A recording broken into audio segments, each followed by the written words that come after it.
Please please বন্ধুরা একটা করে লাইক দিয়ে ভিডিওটা দেখা শুরু করবেন আর প্রথম থেকে শেষ পর্যন্ত দেখবেন, এটাই অনুরোধ। নমস্কার বন্ধুরা, পলি কিচেন রুমে সবাইকে স্বাগত। তো আজ শেয়ার করব আমি চিংড়ি আর মোচার ঘন্ট।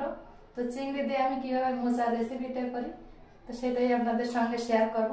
তো আমার এই রান্নাটি ভালো লাগলে চ্যানেলটির পাশে থাকবেন আর চ্যানেলটি সাবস্ক্রাইব করে পাশে থাকবেন আর পাশে থাকা বেল আইকন প্রেস করবেন পরবর্তী নোটিফিকেশন পাওয়ার জন্য। আর নতুন বন্ধুদের তো অসংখ্য অসংখ্য ধন্যবাদ, পুরনো বন্ধুদেরও তার সঙ্গে রইল অনেক অনেক ধন্যবাদ, ভালোবাসা।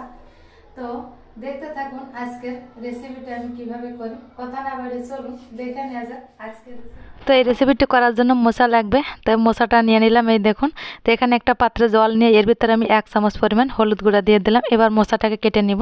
তো এই দেখুন, মোচা কাটা কিন্তু একটু অনেকটা সময় লাগে, মোচা কাটতে একটু সময় নিয়ে মোচাগুলো কাটতে হবে। তাই ভিতরে যে শক্ত ডাঁটার মতো যে অংশগুলো থাকে এগুলো কিন্তু এক এক করে আমি বেছে নিব। তো এগুলো না বাছলে কিন্তু এগুলোর থেকে তিতা ভাব আসে আর ভালো লাগে না রেসিপিটা খেতে। তো এক এক করে আমি বেছে নিব আর মোচাগুলোকে খুবই মিহি করে কুচানোর চেষ্টা করব। এইভাবে করে এক করে বেছে নিব আর মোচাগুলোকে মিহি করে কুচিয়ে নিব। এই দেখুন, তো একটা একটা করে ফুল আমি এভাবে বেছে নিচ্ছি। একটু সময় নিয়ে এই কাজটা করতে হবে। মোচায় কিন্তু অনেক উপকার বন্ধুরা, মোচায় প্রচুর পরিমাণ আয়রন থাকে, স্বাস্থ্যের জন্য অনেক ভালো মোচা। তো আমি এভাবে করে কুচি কুচি করে মোচাগুলোকে কেটে নিব। এই দেখুন, মোচাটাকে আমার কেটে নেওয়া হয়েছে। এবার হলুদের সঙ্গে একটু মিশিয়ে নিলাম। আর এখানে নিয়েছে চিংড়ি মাছ। চিংড়ি মাছগুলোকে জল পাল্টে পাল্টে আমি 4 থেকে 5 বার ধুয়ে নিয়েছিলাম। এবার চিংড়ি মাছটাকে আমি কেটে নিব। এই দেখুন, ময়লা যে নাড়ি থাকে চিংড়ি মাছের ভিতর, নাড়িটা কিন্তু অবশ্যই ফেলতে হবে। ওই দেখুন, তো পরিষ্কার করে ফেলে দিলাম। এবার একটা কড়াই আমি জল গরম করতে দিয়েছিলাম। তো এবার দিয়ে দেব হলুদ গুঁড়া 1 চামচ। তো 2 থেকে 3 মিনিট জ্বালানোর পরে এবার আমি ধুয়ে রাখা এই যে মোচাটা দিয়ে দেব। বন্ধুরা, মোচার এই রেসিপিটি করার জন্য আমি কি উপকরণগুলো নিয়েছি এবার বলে দিব। তো এখানে পেঁয়াজ কুচিয়ে নিয়েছি, চিংড়ি মাছ, আর এখানে নিয়েছি আমি আদা বাটা, রসুন বাটা আর পেঁয়াজ কিছুটা আমি বেটে নিয়েছি। আর নিয়ে নেব সরিষার তেল। আর এখানে মশলা নিয়েছি, এখানে লঙ্কার গুঁড়া নিয়েছি আর হলুদ গুঁড়া নিয়েছি আর জিরাটা আমি বেটে দিব। তাহলে চলুন দেখে নেওয়া যাক। তো কড়াই আমি দিয়ে দেব তেল, সরিষার তেল গরম হয়েছে। এবার এই তেলে দিয়ে দেব একটু হলুদ গুঁড়ো আর দিয়ে দেব বেছে রাখা চিংড়ি মাছ।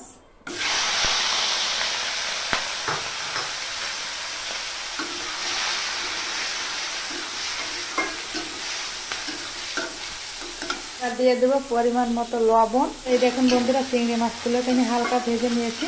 দেখুন চিংড়ি মাছ থেকে কতটা তেলও বেরিয়েছে। এবার আমি এই চিংড়ি মাছগুলোকে একটা বাটিতে নামিয়ে নিব।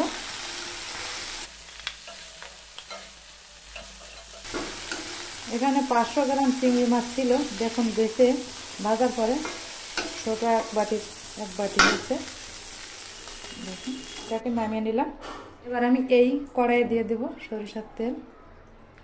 তো ফোড়নে দিয়ে দেব গোটা জিরা, লঙ্কার একটা তেজপাতা, দিয়ে দেব পেঁয়াজ কুচি, হলুদ গুঁড়া, লবণ, পেঁয়াজ বাটা, আদা আর রসুন নিয়েছি। প্রথমে আমি রসুনটাকে দিয়ে দেব, রসুন দিয়ে দেব। এবার আমি আদা দিয়ে দেব।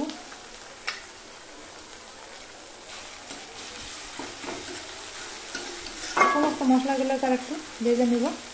তো একটা বাটিতে আমি জল নিয়েছি, এই বাটিতে জল নিয়ে আমি মশলাটা গুলিয়ে নেব। হলুদ গুঁড়া, লঙ্কা গুঁড়া এটা দিয়ে দেব,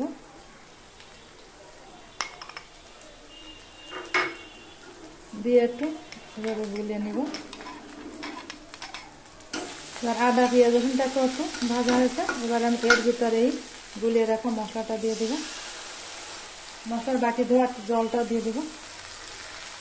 তো এই দেখুন বন্ধুরা, মশলাটাকে আমি ভালোভাবে কষিয়ে নিয়েছি আর এর থেকে তেলও ফুটতে শুরু করছে, তার মানে একদম পারফেক্টভাবে কষানো হয়েছে মশলাটাকে। তো এবার আমি বাটিয়ে রাখা এই যে মোচাটা এটা দিয়ে দিব। তো মোচাটা দেওয়ার পরে মশলার সঙ্গে একটু এভাবে মিশিয়ে দিতে হবে। তো মোচাটাকে সুন্দরভাবে মশলার সঙ্গে আমার কষিয়ে নেওয়া হয়েছে। 3 থেকে 4 মিনিটের মতন আমি জ্বালিয়ে নিয়েছিলাম। এই দেখুন দারুণভাবে কিন্তু কষানো হয়েছে। এবার আমি এর ভিতর দিয়ে দেব গরম জল। অবশ্যই চেষ্টা করবেন গরম জল দেওয়ার। আমি অন্য একটা পাত্রে জল গরম করে নিয়েছিলাম। আমি খুব বেশি জল দেব না, একটু জলই হয়ে যাবে। এবার এটাকে ঢাকা দিয়ে আমি 5 মিনিট জ্বালিয়ে নেব। ফিরে আসছি 5 মিনিট পর। তো 5 মিনিট পর ঢাকনাটাকে তুলে নিব। দেখুন বন্ধুরা, দারুণ একটা কালার আসছে কিন্তু।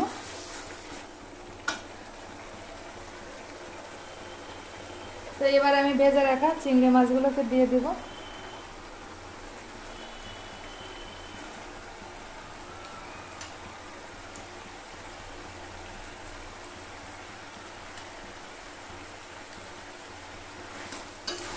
চিংড়ি মাছটাকে দিয়ে নেড়ে ছেড়ে দিব।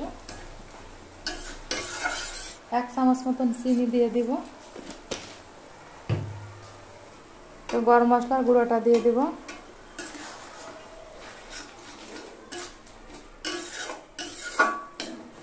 পরিমাণ মতো লবণ দিয়ে দিব।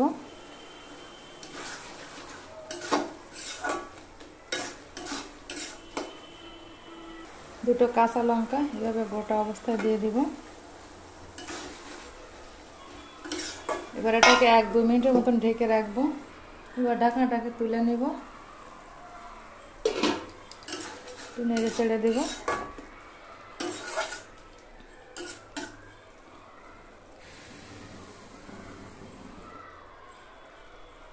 এবার আমি একটু ঘি নিয়েছি, উপর থেকে একটু ঘি ছড়িয়ে দেব। একটা চামচের পিছন থেকে ঘিটাকে আমি তুলে দিলাম এভাবে। তা ঘিটা দেওয়ার পরে এভাবে একটু মিশিয়ে দিব।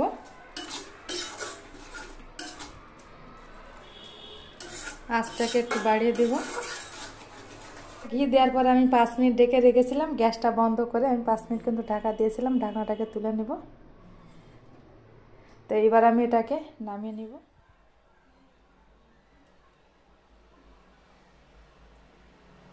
তো বন্ধুরা, এই দেখুন মশার এই ঘন্টটাকে আমি নামিয়ে নিলাম।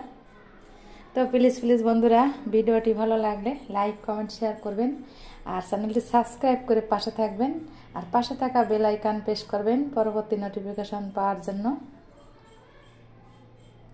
দেখা হবে অন্য কোনো নতুন ভিডিওয়। নমস্কার।